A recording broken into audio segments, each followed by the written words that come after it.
Olá pessoal, tudo bem? Meu nome é Lucas e hoje vamos estar falando sobre um assunto muito, infelizmente, polêmico nos nossos dias e muito interessante também. Vamos falar sobre forma, estrutura e movimentos da Terra. É... Bom, primeiro vou começar com uma pergunta para vocês, falando se vocês sabiam que a Terra tem, né, por estimativa, 4,5 bilhões de anos, né? Quando a gente fala em tempos de vida dos humanos, né, da civilização humana, a gente não tem ideia, né? Quando a gente fala sobre tempo geológico também. Tempo geológico são tempos muito longos, né? Onde eram geológicas foram extintas, foram passadas, né? E hoje vivemos em uma outra era geológica, né? Então a Terra, então, ela foi formada, né? A partir de 4,5 bilhões de anos atrás. Então temos todos esses bilhões de anos atrás de formações, de acontecimentos, de extinções e muita coisa aconteceu, né, durante esse tempo. Bom, vamos falar agora sobre as características do planeta Terra, né? Essa é uma foto da NASA, foi uma das primeiras fotos que a NASA tirou da Terra por completo, né? Não somente uma parte dela ou uma região, mas completamente dela. E é uma foto muito bonita, né? Muito, muito legal, muito bom ver assim, né? Muito legal ver a Terra desse jeito, né? Bom, então as características numéricas aí, né, sobre diâmetro, distância média do Sol, período de translação, período de rotação, que eu vou falar isso mais para frente também, sobre a movimentação da Terra, né? Os principais componentes atmosféricos, que a gente também vai falar sobre a atmosfera, sobre a hidrosfera mais para frente, né? Temperatura superficial, né? A mínima e a máxima, a densidade e a gravidade. Então, só vocês darem um print aí, ou vocês pararem o vídeo para vocês anotarem, né? E esses são os dados das características gerais da Terra. E também eu vou dar mais para frente da aula também, fiquem tranquilos, tá? Bom, a Terra, como a gente sabe, ela tem um formato esférico, né? Esse formato esférico ele não é perfeito, né? Por conta da força centrífuga, né? Existe uma movimentação da Terra, né? Que é a rotação, né? Que eu vou explicar também mais para frente na aula, que essa força centrífuga vai fazer com que os polos se achatem um pouco, né? Então, para comprovar isso, a gente colocou uns dados aqui do diâmetro do norte até o sul, né, da, do planeta Terra. Então, são 12.713,6 quilômetros. E o diâmetro da linha do Equador, né, é de 12.756,2.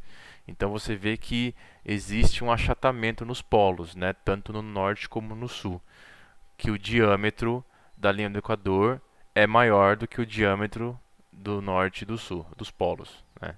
Então existe um achatamento. A gente acha que é um achatamento muito grande, a gente acha que é um achatamento muito visível, mas não.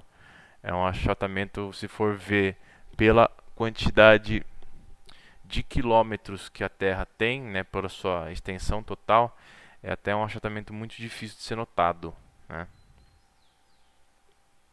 Bom, sua estrutura, né? É, grande parte da Terra, então, como sabemos, como estamos cansados de saber, é 70% de água, né, por mares e oceanos, e essa parte é chamada de hidrosfera, né. A camada mais externa, né, seria o céu, né, o ar, é chamado de atmosfera também, que é muito famoso, né, é uma palavra muito famosa nas nossas vidas, principalmente agora nesses tempos de poluição, né, sistemas de mudança climática, efeito estufa. A palavra atmosfera é sempre muito visada, né, nos documentos, nos artigos. E ela é formada por gases, né? Então, oxigênio, gás carbônico e outros gases, né, que a gente sabe. E pra gente ter eu fiz uma associação legal aqui, eu também vi a associação na internet, eu achei bem legal. É pra gente ter as três classificações, né? As três partes diferentes do nosso planeta, né? Que são separadas em três estruturas, né? Então, por dentro do nosso planeta tem uma estrutura feita em camadas, né? Vamos pensar nisso, né? Cada uma com várias características específicas, né? Pelos estudos realizados até hoje, podemos classificá-las de uma forma geral em três principais. Então, vamos separar em três principais. Existem várias outras, né? Existem é, outras específicas, né? E especificando cada local, cada região, cada estrutura, tipo de minério. Mas vamos focar em três para a gente entender o geral, né? Então, temos a crosta terrestre, o manto e o núcleo, né? E a gente pode fazer essa comparação mais ou menos como um abacate, né? Então a casca do fruto sendo a crosta, né? Então é a parte mais superficial sendo a crosta, a polpa sendo o manto, então a parte mais o meio, o mediano, né? Desse nosso planeta, e o caroço sendo o núcleo, né? A parte mais interna, né? Então aí na foto a gente pode ver, né? Essas três classificações, essas três principais partes, né? Então a crosta, né, uma explicação melhor dela, é nessa camada que estamos, né? Estamos na crosta terrestre e que se localizam relevos, oceanos, mares, rios, biosferas e outros, né? O manto é situado na profundidade que pode variar de 70 metros para baixo até 2.900 quilômetros, desculpa, 70 quilômetros a 2.900 quilômetros, né? Nesta grande área está localizado o magma, uma camada viscosa que envolve o núcleo e é responsável pela movimentação das placas tectônicas, né?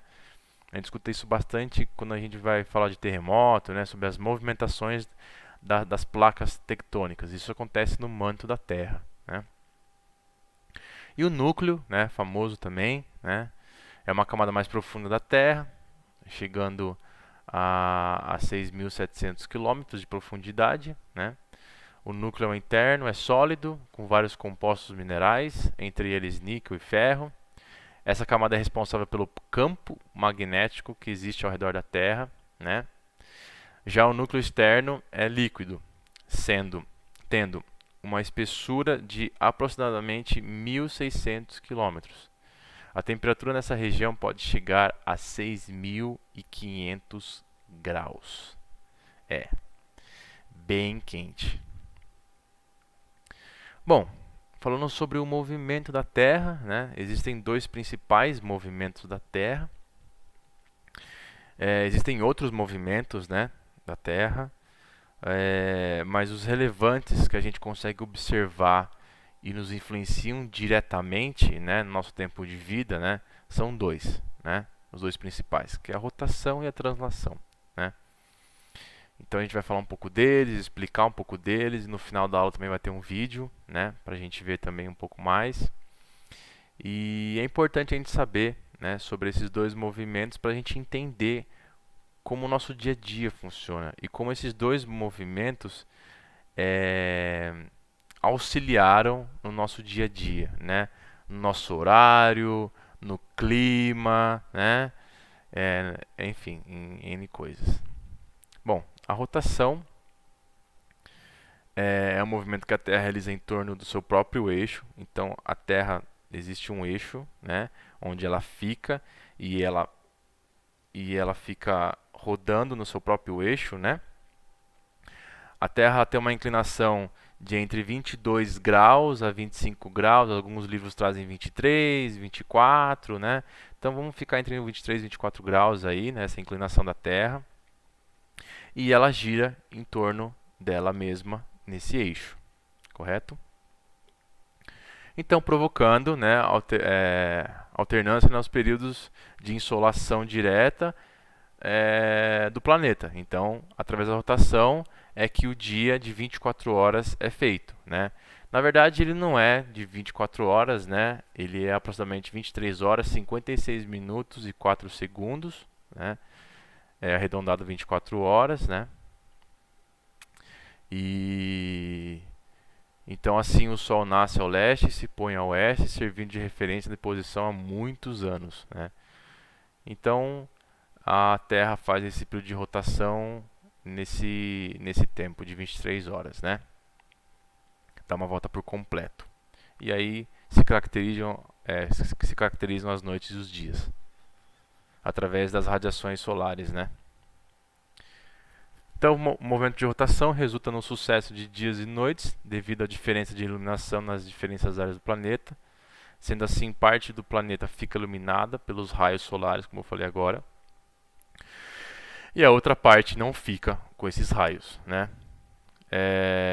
Outra consequência da movimentação, né, do movimento da rotação é a dilatação das regiões próximas à linha do Equador e um possível achatamento dos polos. É que nem eu falei para vocês, né, sobre lá na frente, sobre o achatamento dos polos, né, sobre a força centrífuga, né?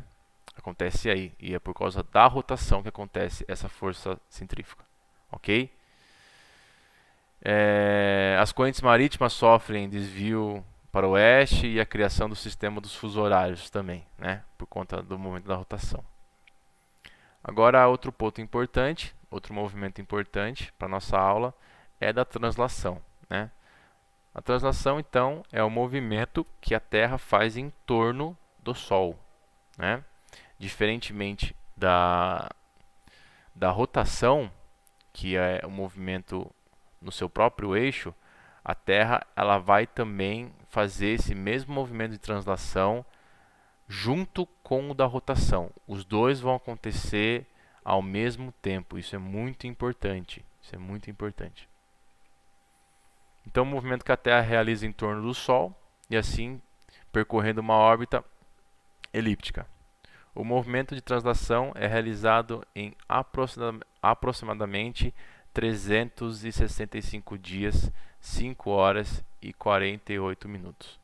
A velocidade média é de aproximadamente 107 mil quilômetros. A translação é realizada ao mesmo tempo que a rotação, que nem eu falei para vocês, né? Deixei até grifado aí, porque é importante isso. Outra consequência do movimento da translação é a ocorrência das estações do ano, né? Isso é muito interessante a gente saber. Sabe-se que a Terra possui um eixo de inclinação, que nem eu falei para vocês no começo, de 22 a 24, 23, né? Dependendo do livro vai trazer 1 grau, né? O que provoca uma diferença de iluminação nas áreas do planeta, né? Então, você tem uma diferença de iluminação no norte e no sul, né? Nos hemisférios, né? Por conta dessa inclinação, né? Os raios solares vão bater de forma diferente, né? Então, aqui tem um exemplo, né? Então, ao longo do movimento da superfície terrestre, ilumina-se de maneira desigual, ou seja, as áreas não recebem a mesma quantidade de energia solar, resultando então nas estações do ano.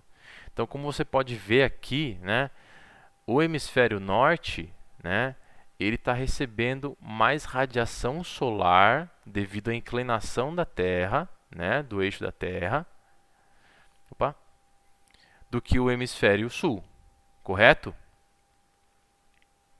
Então existe essa diferença das estações. Agora vocês vão entender mais pelo vídeo, né, que vai ser explicado também de uma outra forma.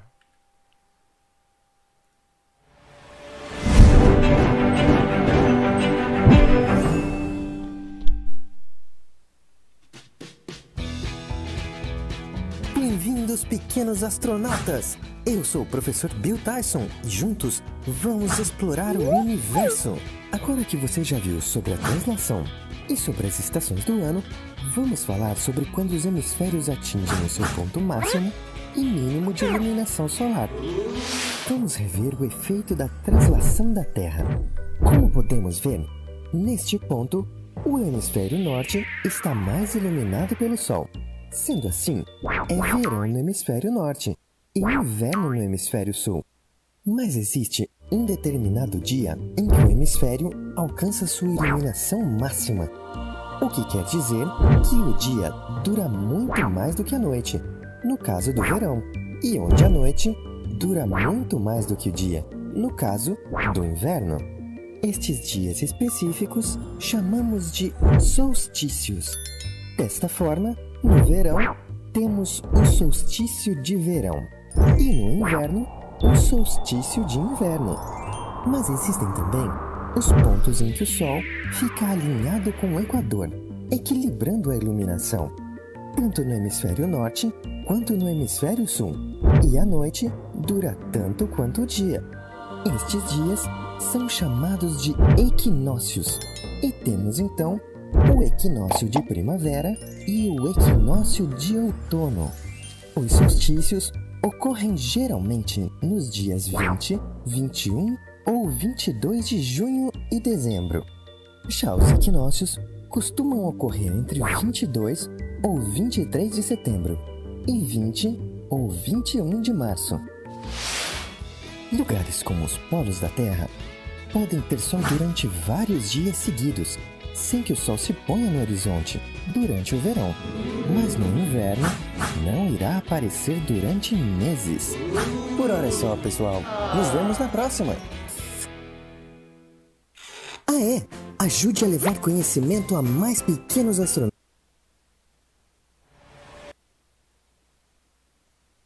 Bom, pessoal, terminando essa aula, né, aqui estão as referências que eu usei. Muito obrigado por assistir. E como tarefa de casa, vocês devem pesquisar sobre o ano bissexto. O que significa esse ano bissexto? Como é que ele funciona, né? Essa aula que eu acabei de dar tem tudo a ver com o ano bissexto, ok? Muito obrigado, pessoal. Tenham um bom dia e espero que eu tenha ajudado aí nos estudos de vocês. Tchau, tchau.